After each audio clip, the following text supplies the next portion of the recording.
समितियां, संविधान सभा की समितियां, हेडिंग दीजिए संविधान सभा की समितियां। अब ये कल और आज का जो चैप्टर है वो लिखने वाला ही है अपना, साथ साथ में थोड़ा थोड़ा समझाना है, साथ में लिखते जाएंगे, ठीक है, क्योंकि विशेष को समझाने वाली चीज़ नहीं है। संविधान सभा की समितियां, अब ये समितियां क्या चीज़ थी? संविधान सभा की जब बैठक हुई, पहली और दूसरी बैठक, पहली बैठक में ये निर्णय लिया गया कि हम संविधान कैसे बनाएंगे, उसमें क्या क्या चीज़ शामिल करनी है। तो इसके लिए उन सदस्यों ने कहा कि समितियां, कमेटी बनाई जाए और उन कमेटियों के सदस्य ही निर्धारित करेंगे कि क्या क्या विषय शामिल करना जाएगा। जैसे जवाहरलाल नेहरू को ये बोला गया कि संघ संविधान के अंदर क्या क्या चीज़ रखनी है, इसका अध्ययन आप और आपकी कमेटी करेगी। पंडित जवाहरलाल नेहरू को ये बोला गया, राजेंद्र प्रसाद को ये बोला गया कि आप नियम समिति के अध्यक्ष होंगे और आपके अधीन रहकर संविधान निर्माण होगा। तो उसमें 15 सदस्य होंगे। अब इन 15 सदस्यों का ये कार्य बनता है कि जो नियम कानून बनाए जाएंगे उनकी जांच करना, उनकी पड़ताल करना और उसमें जो कमियां हैं उन कमियों को दूर करने की जिम्मेदारी इन 15 सदस्यों की होगी। वैसे मैंने कल बताया था कि जब शादी होती है तो शादी के अंदर हम व्यक्तियों को निर्धारित कर देते हैं, उनका प्रतिनिधि, कि ये काम तू संभालेगा, ये काम तू संभालेगा। तो उसी प्रकार जब संविधान बनाया जा रहा था तो विभिन्न लोगों को कार्य सौंपे गए थे। तो एक कार्य समिति आई थी संघ संविधान समिति, एक आएगी प्रांतीय संविधान समिति, एक आएगी प्रारूप समिति। तो ऐसे कई समितियां आएंगी। उन समितियों में जो मुख्य मुख्य समितियां हैं अपने उन पे चर्चा करेंगे। तो हेडिंग दीजिए संविधान सभा की प्रमुख समितियां। अब इसमें क्या है कि ना, आप ऊपर पहले नाम लिख लोगे और नाम लिखो doctor Rajendra Prasad, doctor Rajendra Prasad, doctor Rajendra Prasad के सभापति के रूप में समितियां, डॉक्टर राजेंद्र प्रसाद के सभापति, सभापति को आप अध्यक्ष भी लिख सकते हो। क्या लिख सकते हो? अध्यक्ष। हाँ, सभापति के, या ब्रैकेट में क्या लिख लो? अध्यक्ष लिख लो। सभापति वाली समितियां या अध्यक्ष वाली समितियां, यानी वो समितियां जिन समितियों के अध्यक्ष कौन था? पंडित जवाहरलाल, ये सॉरी डॉक्टर राजेंद्र प्रसाद। यानी 2 या 3 समितियां होगी जिनके अध्यक्ष कौन थे? डॉक्टर राजेंद्र प्रसाद। तो पहली समिति लिखो आप नियम, नियम, पहली समिति लिखिए नियम निर्माण समिति, नियम निर्माण समिति, नियम निर्माण समिति। इसमें लिखना इसका गठन 9 दिसंबर 1946 को, 9 दिसंबर 1946 को किया गया। आगे अब एक बात और बताइए, मैंने आपको एक यहाँ विशेष चीज लिखाई थी 9 दिसंबर 1946 को, नहीं, 9 दिसंबर 1946 संविधान सभा की बहुत प्रमुख चीज है यहाँ पे। क्या? संविधान सभा की प्रथम बैठक हुई थी, प्रथम बैठक हुई थी। कब हुई थी? 9 दिसंबर 1946 को। और उसी दिन एक समिति बनाई गई, समिति का नाम क्या था? नियम निर्माण समिति। अर्थात संविधान कैसे बनेंगे, उसके क्या नियम होंगे, उन पे चर्चा की गई। इसमें कितने सदस्य थे? इसके सदस्य याद रखना, हर समिति के आपके सदस्य संख्या याद रखना है। ये चाहे याद मत रखना अभी कौन सा किसके अंदर आ रहा है, लेकिन संख्या याद रखनी है आपको कि संख्या कितनी थी। तो इसमें संख्या कितनी है? 15 सदस्य है। संख्या कितनी होगी इसकी? 15। अब यहाँ इंपॉर्टेंट लगा के एक चीज लिख लो, क्या? जी दुर्गाबाई, मैंने कल ही बताया था आपको। हाँ, इसमें लिखो इसके सदस्य संख्या 15, इसके सदस्य संख्या 15। जी दुर्गाबाई, ये इंपॉर्टेंट है। जी दुर्गाबाई एकमात्र महिला प्रतिनिधि, एकमात्र महिला प्रतिनिधि किसके अंदर? नियम निर्माण समिति के अंदर, नियम निर्माण समिति के अंदर। सदस्य कितने थे? 15। अध्यक्ष कौन था? डॉक्टर राजेंद्र प्रसाद। महिला सदस्य कितनी है? 1, और उसका नाम क्या है? जी दुर्गाबाई। प्रश्न कैसे बनता है? प्रश्न ये आता है, संविधान सभा की नियम निर्माण समिति की कितनी महिलाएं थी या तो ये पूछा जाता है, या महिला का नाम दे दिया जाता है। चार, जैसे पहला नाम दे दिया जी दुर्गाबाई संविधान सभा की किस समिति में शामिल थी, तो नीचे 4 समिति ऑप्शन दिया जाएगा। वो अपने चर्चा करेंगे आगे कुल बैठ के, आप आगे मत बाजिए इतना, ठीक है। अगर आप पढ़ कर आते हो अच्छी बात है, जो चीज़ चल रही है उससे संबंधित प्रश्न पूछ लो, कोई बड़ी बात नहीं, आगे मत जाओ एक बार, ठीक है। नियम निर्माण समिति अध्यक्ष डॉक्टर राजेंद्र प्रसाद, सदस्य महिला सदस्य संख्या 1, नाम जी दुर्गाबाई। यानी इस एक टॉपिक से आपके 4 प्रश्न बनते हैं। ये ध्यान रखना, जो प्रश्न बन रहा है वो उठा लेता है प्रश्न वैसे वैसे। ये प्रश्न आया हुआ है, फर्स्ट ग्रेड के अंदर आया था ये पॉलिटिकल के अंदर, जी दुर्गाबाई वाला, ठीक है। अगला पॉइंट लिखो, दूसरा संचालन समिति। दूसरी समिति कौन सी हो जाएगी? संचालन समिति। दूसरी समिति कौन सी हो जाएगी? संचालन समिति।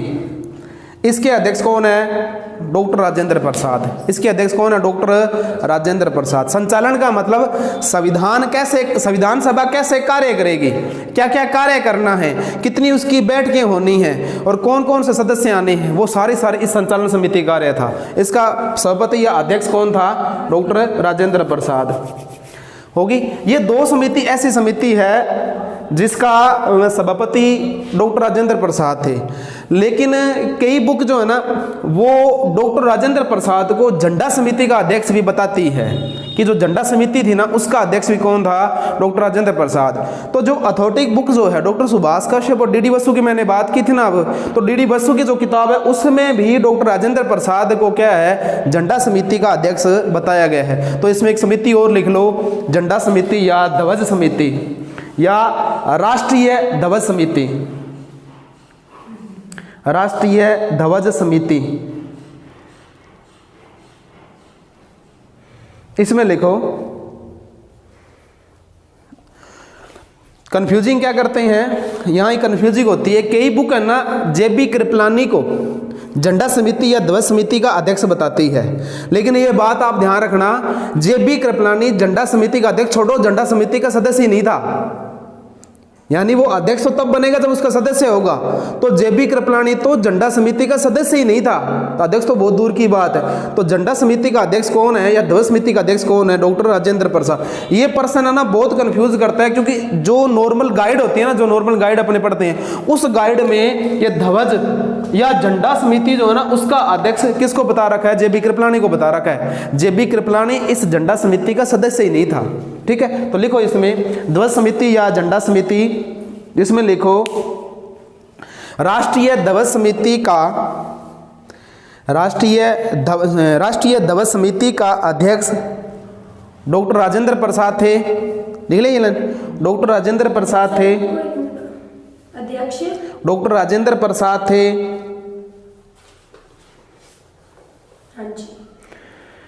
डॉक्टर राजेंद्र प्रसाद थे, ब्रैकेट में लिखना या अलग लाइन में लिख लो। जे.बी. कृपलानी ना तो झंडा समिति के सदस्य थे और ना ही अध्यक्ष। जे.बी. कृपलानी ना तो झंडा समिति के सदस्य थे और ना ही अध्यक्ष। ये ध्यान रखना है आपने, ठीक है। बहुत विवादित प्रश्न है ये, बहुत ज़्यादा इसमें विवाद होता है। होगी। अब 3 समितियां मैंने आपको बताई, ये तीनों समितियों के अध्यक्ष कौन है? डॉक्टर राजेंद्र प्रसाद। डॉक्टर राजेंद्र प्रसाद जो है ना ये बिहार से आते थे भाई। ये कहाँ से आते थे? बिहार से। तो डॉक्टर राजेंद्र को बिहार का गांधी कहते हैं। बिहार का गांधी किसको कहते हैं? डॉक्टर राजेंद्र प्रसाद को। और इनका एक नाम और प्रसिद्ध है डॉक्टर राजेंद्र प्रसाद का, वो है अज्ञात शत्रु। अज्ञात शत्रु यानी इस व्यक्ति का, डॉक्टर राजेंद्र प्रसाद का ताउम्र सारी उम्र कोई भी शत्रु नहीं बन पाया, ठीक है। और बिहार के गांधी के नाम से प्रसिद्ध है डॉक्टर राजेंद्र प्रसाद। डॉक्टर राजेंद्र प्रसाद बहुत ही बेबाकी व्यक्ति थे। लोकसभा के ये जब ये संविधान सभा के अध्यक्ष बनाए गए थे तब इन्होंने जो भी निर्णय किए ना भी, तो ये निर्णय बेबाकी से किए थे। ये नहीं है कि किसी पक्ष लिया किसी का पक्ष नहीं लिया। बाद में इनको जब राष्ट्रपति बनाया गया तो पहले काल में जब 1952 से लेकर 1957 के बीच जब ये राष्ट्रपति बने निर्वाचित रूप में, तो इनका ना जवाहरलाल नेहरू के साथ मतभेद रहा, क्योंकि जवाहरलाल नेहरू जो कार्य करवाना चाहते थे इनको कहीं थोड़ा सा ये लगता था कि ये कार्य सही नहीं है, तो उस पर वो रोक लगा देते थे। तो जब दूसरा कार्यकाल आ रहा था 1957 के अंदर, जब दूसरा राष्ट्रपति का चुनाव हो रहा था, तो जवाहरलाल नेहरू राजेंद्र प्रसाद को नहीं चाहते थे कि ये क्या बन जाए, राष्ट्रपति बन जाए, क्योंकि ये राष्ट्रपति बनेंगे फिर हम कानून बनाएंगे, फिर हम कानून को ये वापस करेंगे। लेकिन कांग्रेस चाहती थी कि कौन बने, डॉक्टर राजेंद्र प्रसाद। कांग्रेस पार्टी चाहती थी, कांग्रेस के सदस्य चाहते थे कि बने कौन, डॉक्टर राजेंद्र प्रसाद। जवाहरलाल नेहरू नहीं चाहता था। फिर क्या है, जवाहरलाल नेहरू के विरोध के बाद में 1957 में दूसरी बार ये राष्ट्रपति बने थे। तो जब तक राजेंद्र प्रसाद जिंदा रहे 1964 तक 62 तक जो भी इनका समय है, तो तब तक वो किसी के भी शत्रु नहीं थे, इसलिए इनको अज्ञात शत्रु कहा जाता है। किनको, डॉक्टर राजेंद्र प्रसाद। बहुत ही बढ़िया नेता थे, प्रतिनिधि बहुत बढ़िया थे अपने देश के अंदर। यूँ कहें कि अगर जनता का प्रतिनिधि कोई करने वाला व्यक्ति बढ़िया व्यक्ति तो था, तो ये था। बाद में इसको राष्ट्रपति बनाया गया। दूसरा पॉइंट लिखिए, पंडित नेहरू। पंडित नेहरू, मैंने कल आपको बताया था कि जैसे मैं पंडित नेहरू की बात करूं तो यहाँ किसका नाम आना चाहिए, जवाहरलाल नेहरू का। क्योंकि मैंने आपको बताया ना कि नेहरू नाम 3 ही आएंगे, नेहरू नाम 3 ही आएंगे। एक तो मोतीलाल नेहरू, एक तो मोतीलाल नेहरू। ये मोतीलाल नेहरू आपको केवल भारतीय स्वतंत्रता संग्राम जो है ना, उसमें थोड़ा बहुत आपको पढ़ना ही पड़ेगा। जैसे एक तो 1928 का नेहरू रिपोर्ट आएगी, तब मुख्य स्थान आएगा। एक उन्होंने स्वराज पार्टी की स्थापना की थी 1923 के, तब इनका नाम आएगा। जवाहरलाल नेहरू प्रसिद्ध व्यक्ति है ही, आपको पता है। पंडित जवाहरलाल नेहरू हमारे भारत के क्या रह गए, प्रथम प्रधानमंत्री, है ना। और आज तक के समय सबसे ज्यादा लंबा कार्यकाल प्रधानमंत्री के रूप में इनका ही रहा है। तीसरा मैंने आपको नेहरू बताया था, कौन सा, अरुण नेहरू। ये आप कहाँ पढ़ेंगे, जब अपने भारतीय दलीय प्रणाली पढ़ते हैं, भारतीय दलीय प्रणाली पढ़ते हैं, जो पार्टी सिस्टम है भी, कौन सी पार्टी की स्थापना कब हुई उसकी जब चर्चा करते हैं, तब एक नाम आता है अरुण नेहरू, जो कांग्रेस से संबंधित थे। कि उन समय उन्होंने थोड़ा बहुत कांग्रेस के लिए कार्य किया, तब उनका नाम आता है। बाकी और अब नेहरू नाम हम लोग नहीं सुन रहे। तो पंडित नेहरू के नाम से आगे आपको क्या समझ आना है, जवाहरलाल नेहरू की बात हो रही। क्योंकि हो सकता है बार बार अपने जवाहरलाल नेहरू नाम बोले, है ना, तो सीधा पंडित नेहरू बोले, शॉर्ट बोल दें। तो पंडित जवाहरलाल नेहरू के सभापति के रूप में समितियां, पंडित जवाहरलाल नेहरू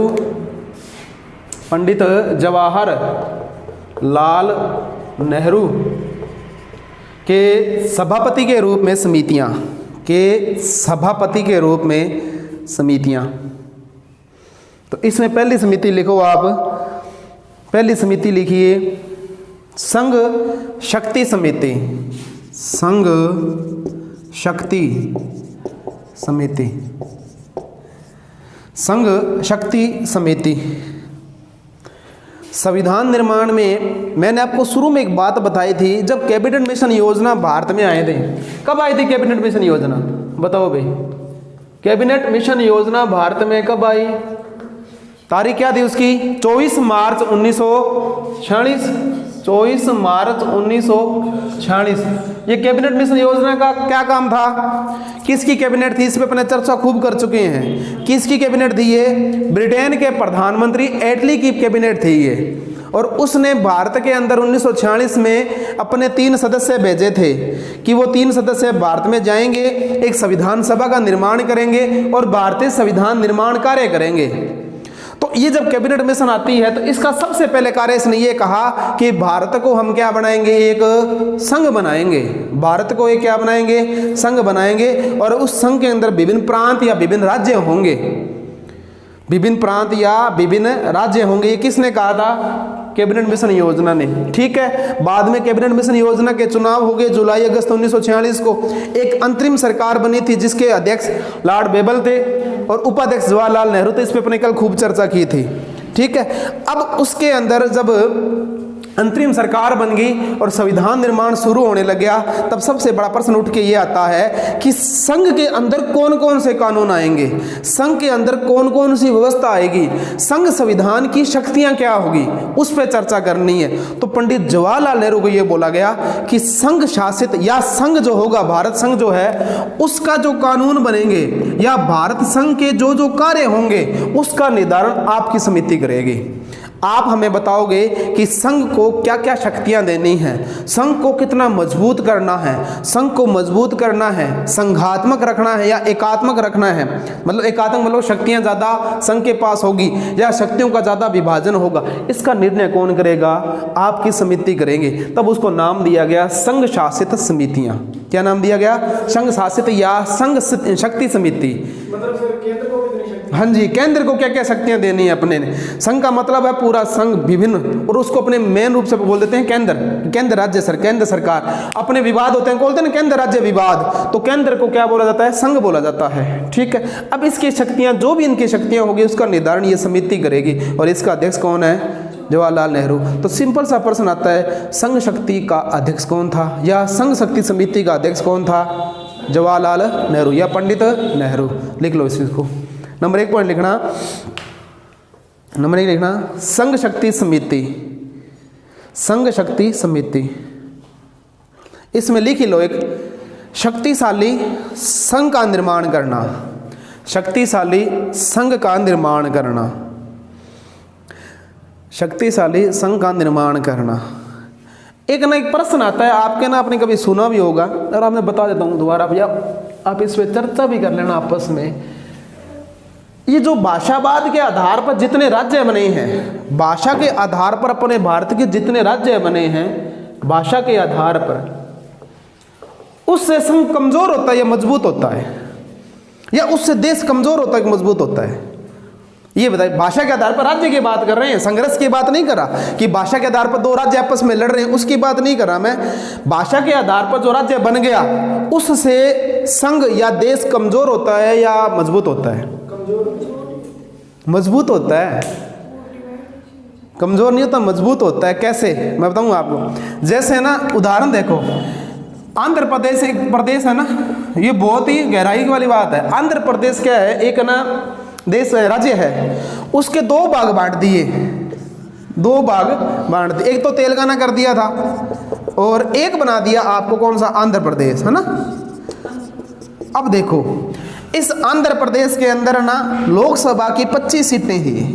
कितनी सीटें मान लो, 25 सीटें मान लें अपने उदाहरण के तौर पर। अब जैसे तेलंगाना राज्य अलग हो गया ना, अभी तक ये तेलंगाना के लोग जो है ना, ये इसके साथ अपने आप को अलग करने के लिए क्या है, हथकंडे अपना रहे हैं। वे कैसे ही करके हम हथकंडे अपनाएं, अलग राज्य बन जाए।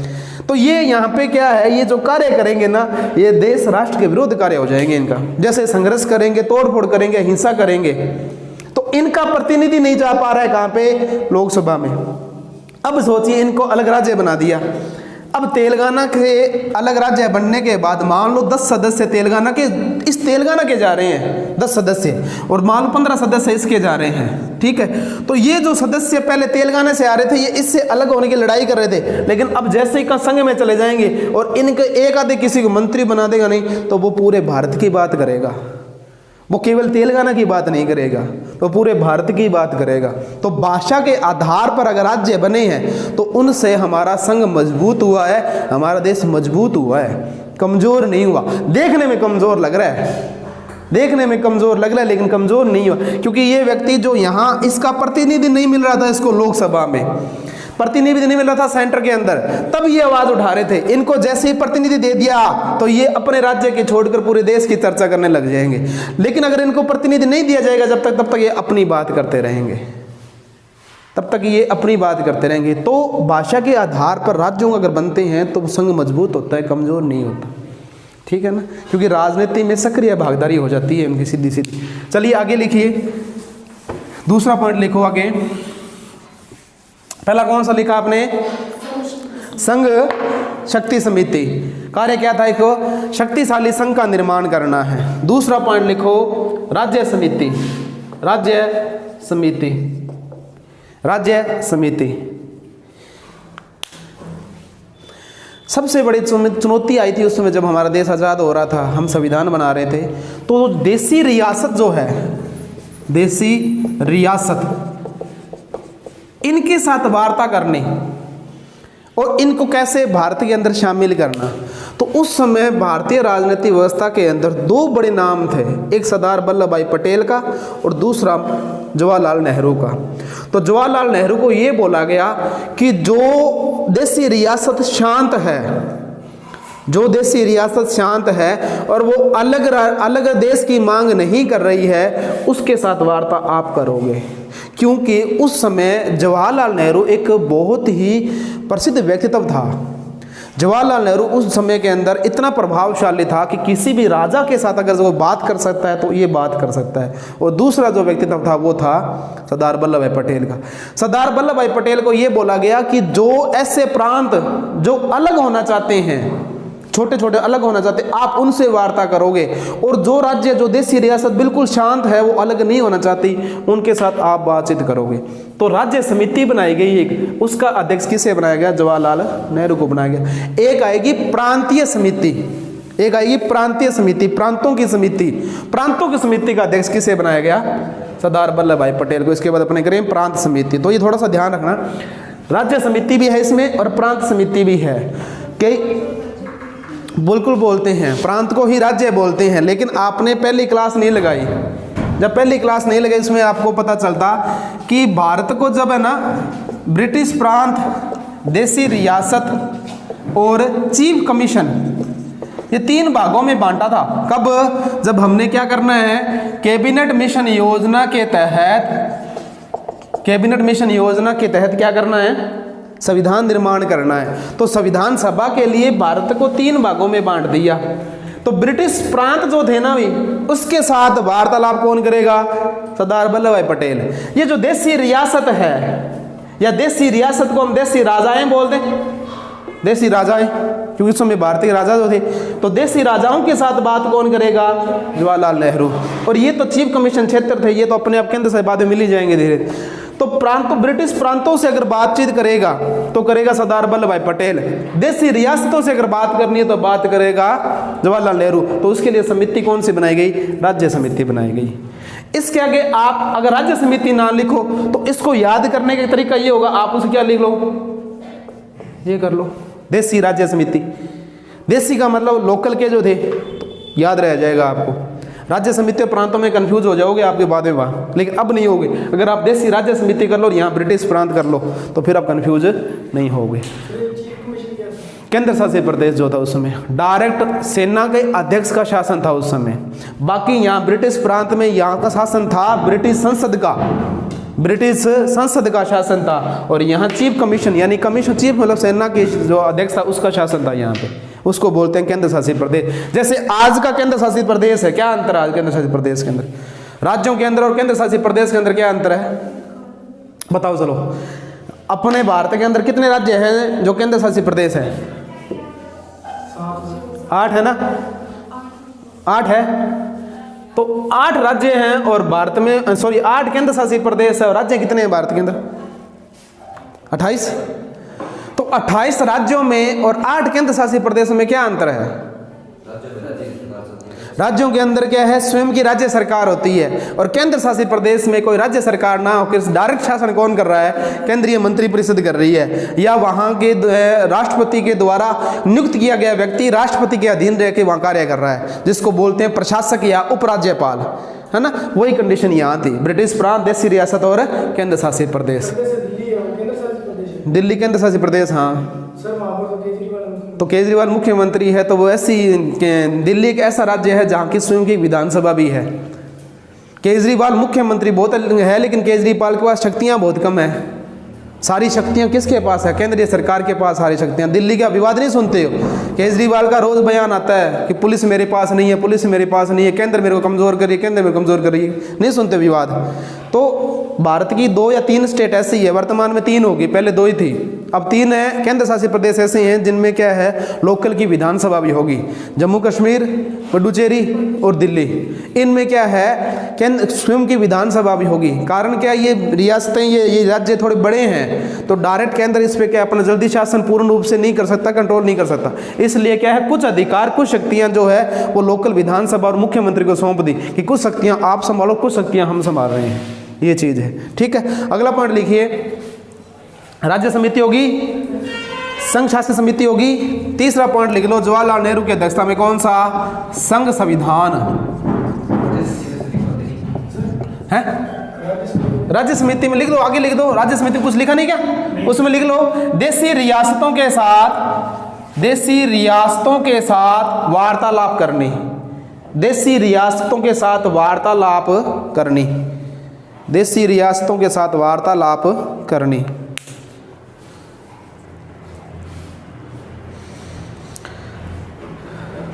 होगी। अब उसके बाद अगला पॉइंट लिख दो, संघ संविधान समिति। इसमें कुछ नहीं लिखना आपने, संघ संविधान समिति, संघ संविधान समिति, संघ संविधान समिति होगी। अब अगला पॉइंट लिखिए, सरदार पटेल, सरदार पटेल के सभापति वाली समितियां, सरदार पटेल की सभापति वाली समितियां, सरदार पटेल की सभापति वाली समितियां।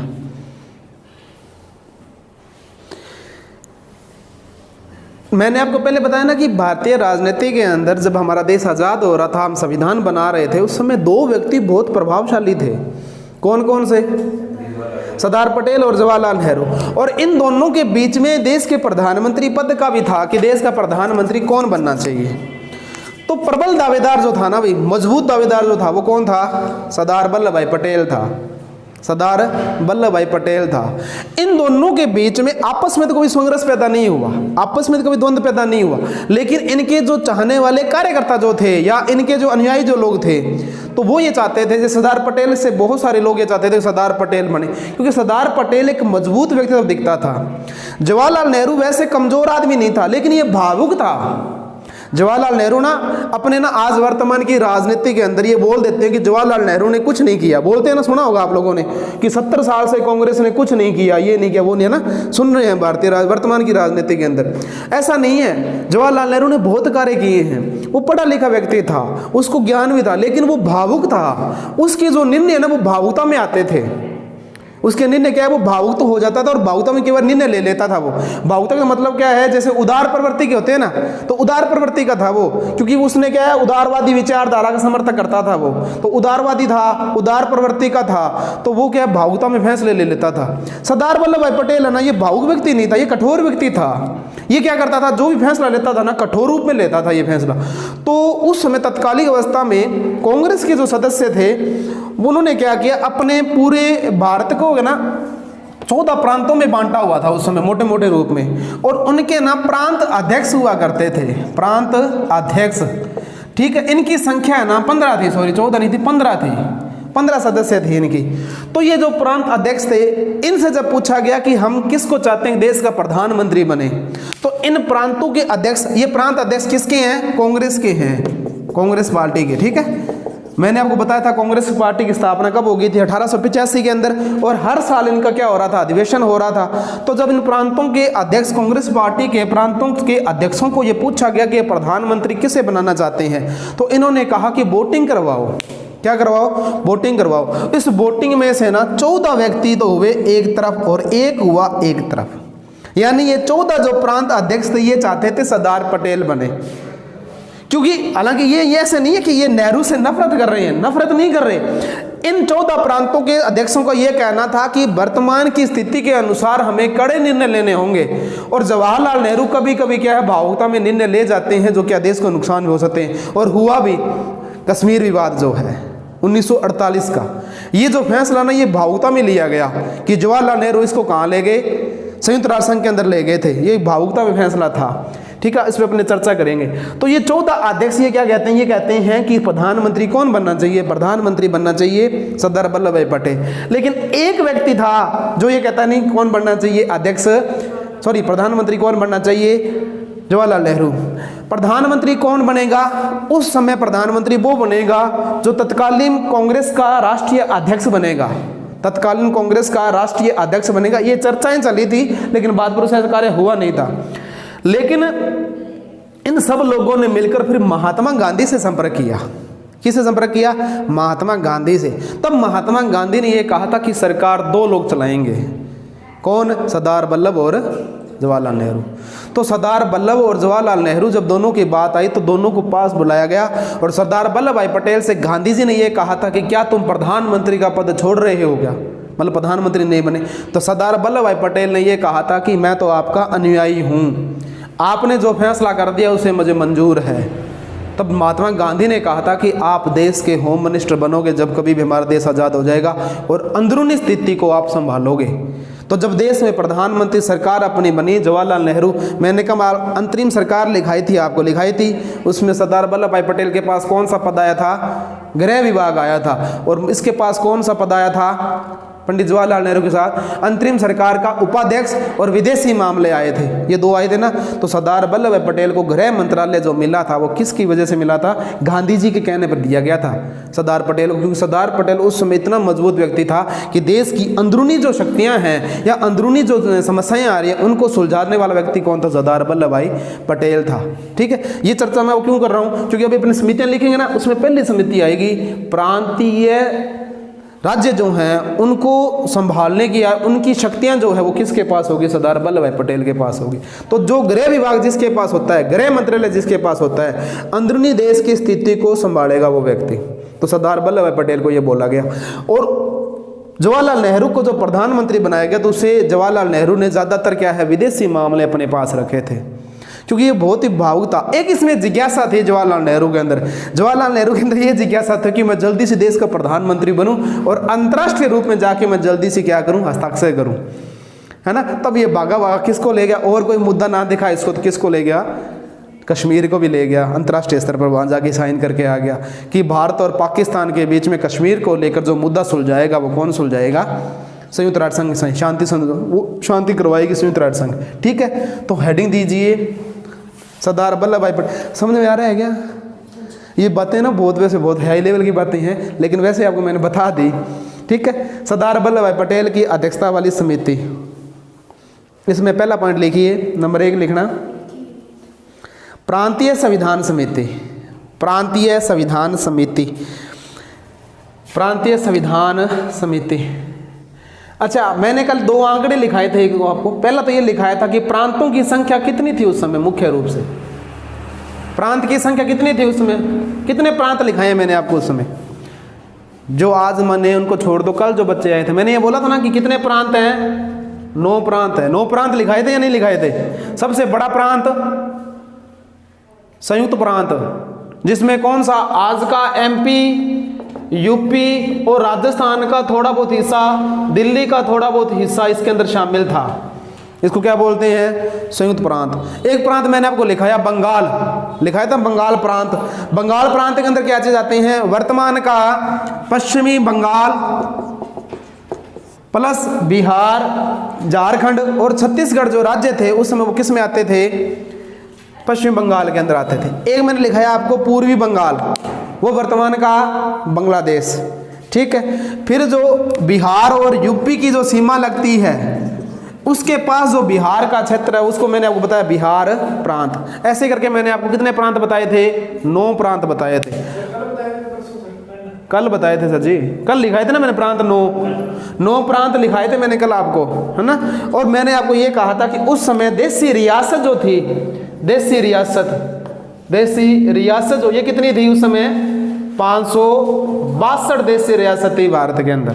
छोटी मोटी मिलाकर कितनी रियासत थी? 562 रियासत। और उसमें राजस्थान की बात करें तो राजस्थान में छोटी मोटी 19 रियासतें थी उस समय। ठीक है, तो इन 19 रियासतों को, सॉरी इन 562 रियासतों को और प्लस इन प्रांतों को एक करके एक देश बनाएंगे, संघ बनाएंगे, जिसको भारत संघ कहा गया। तो देशी रियासतों के साथ चर्चा तो कौन कर रहा है?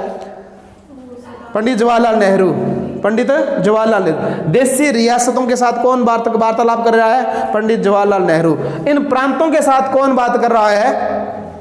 सरदार वल्लभ भाई पटेल। तो मैंने आपको क्या समिति कौन सी लिखाई है? प्रांतीय संविधान समिति। अभी क्या लिखाई है मैंने आपको? प्रांतीय संविधान समिति। यानी इन प्रांतों से कौन बात करेगा? ये सरदार वल्लभ भाई पटेल। और देशी रियासतों से कौन बात कर रहा है? जवाहरलाल नेहरू। अब इन 362 रियासतों में 3 ऐसी रियासत थी जो भारत में नहीं मिलना चाहती थी, जो भारत में नहीं मिलना चाहती थी। उनके साथ वार्तालाप किसने की थी? सरदार वल्लभ भाई पटेल ने। तो सरदार वल्लभ भाई पटेल ने ये कहा था जवाहरलाल नेहरू को कि शांति से जो मिल रहा है उसको आप मिलाइए, जो अशांति से उसको मेरे पास भेज दिए, अपने आप सल्ट लूंगा। तो सल्ट लिया, जूनागढ़ को सल्टा, हैदराबाद को सल्टा और जम्मू कश्मीर को भी सल्ट लेते। अगर जम्मू कश्मीर के मुद्दे को जवाहरलाल नेहरू कहाँ नहीं लेके जाता? संयुक्त राष्ट्र संघ के अंदर, है ना। कहते हैं कि हैदराबाद का जो निज़ाम था, निज़ाम जो था ना, ये असफ जाही निज़ाम, इसका वंशज चल रहा था। ये बहुत ही खड़ूस प्रकार का और बहुत ही अकड़ प्रकार का था। कहते हैं जवाहरलाल नेहरू के पास जब ये सरदार वल्लभ भाई पटेल के पास जब मिलने आया था ना ये, तो इसमें बहुत आकड़ थी। और कहते हैं जब ये मिलने के बाद वापस गया तो ये बिल्कुल ढीला और नर्वस हो चुका था, क्योंकि सरदार वल्लभ भाई पटेल ने इसको सीधी चुनौती दी थी। चुनौती ये दी थी कि तेरा हैदराबाद 3 ओर से भारत से घिरा हुआ है, तेरा हैदराबाद 3 ओर से भारत से घिरा हुआ है, या तो शांति से समझौता कर लो, नहीं तो सेना आ रही है। और फिर क्या है, सितंबर के महीने में 1949 के अंदर सेना भेजी थी और हैदराबाद को क्या है, सैनिक कार्रवाई के द्वारा भारत के अंदर मिलाया गया था। उधर ही जूनागढ़ एक रियासत है गुजरात के अंदर, उसका जो नवाब है मोहम्मद खां, वो पाकिस्तान में मिलना चाहता था, लेकिन उस जूनागढ़ की रियासत की जो जनता थी वो भारत में मिलना चाहती थी। तो सरदार वल्लभ भाई पटेल उसकी तरफ जाता है, उससे पहले वो जूनागढ़ छोड़ के पाकिस्तान में चला जाता है। उसके 9 बेगम थी, 9 उसकी पत्नियां थी। कहते हैं 1 पत्नी और 2 बच्चों को वो यहीं भूल गया था। कितनी पत्नियां थी इस मोहम्मद खां के? 9 पत्नियां थी। 3 इसके पास कुत्ते थे, 3 इसके पास क्या थे? कुत्ते। ये इन कुत्तों से बहुत प्रेम करता था। कौन है? ये जूनागढ़ रियासत का जो था ना मोहम्मद खां, ये कुत्तों से बहुत प्रेम करता है। तो कहते हैं 1 पत्नी और 2 बच्चों को यहीं छोड़ गया और 8 पत्नी और 3 कुत्तों को साथ ले गया था, है ना। तो ये कौन सा था? ये मोहम्मद खां। बाद में ये जूनागढ़ किस में मिल गया था? ये भारत के अंदर मिल गया। ठीक है। तो प्रांतीय संविधान समिति, इसका अध्यक्ष कौन है? इसका अध्यक्ष कौन है? सरदार वल्लभ भाई पटेल। सरदार वल्लभ भाई पटेल लिखिया। दूसरा लिखो सलाहकार समिति। सलाहकार समिति, सलाहकार समिति, इसका अध्यक्ष कौन है? सलाहकार समिति का अध्यक्ष कौन है? सलाहकार समिति का अध्यक्ष कौन है? सरदार वल्लभ भाई पटेल। अगला पॉइंट लिखो जी। फोन कौन सा बज रहा है? इसको कट करो, फोन को कट कर दो, फोन को कट कर दो। दूसरा लिखो मौलिक अधिकार। मौलिक अधिकार इसी में लिखना है, सरदार वल्लभ भाई पटेल में। मौलिक अधिकार। पहली समिति कौन सी लिखी है आपने? पहली लिखी है प्रांतीय संविधान समिति, है ना। दूसरी आपने लिखा है सलाहकार समिति। सलाहकार समिति ये लिख लिया। तीसरा पॉइंट लिखो इसमें मौलिक अधिकार व अल्पसंख्यक मौलिक अधिकार व अल्पसंख्यक अधिकार समिति। अल्पसंख्यक अधिकार समिति लिख लिया। नई लाइन में लिखो, एक नई लाइन में लिखो इन दोनों समितियों की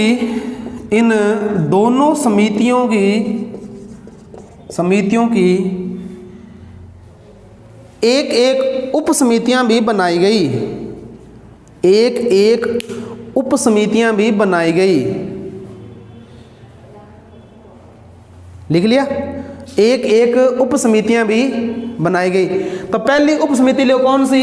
मौलिक अधिकार उप समिति। ये इंपॉर्टेंट है। मौलिक अधिकार उप समिति,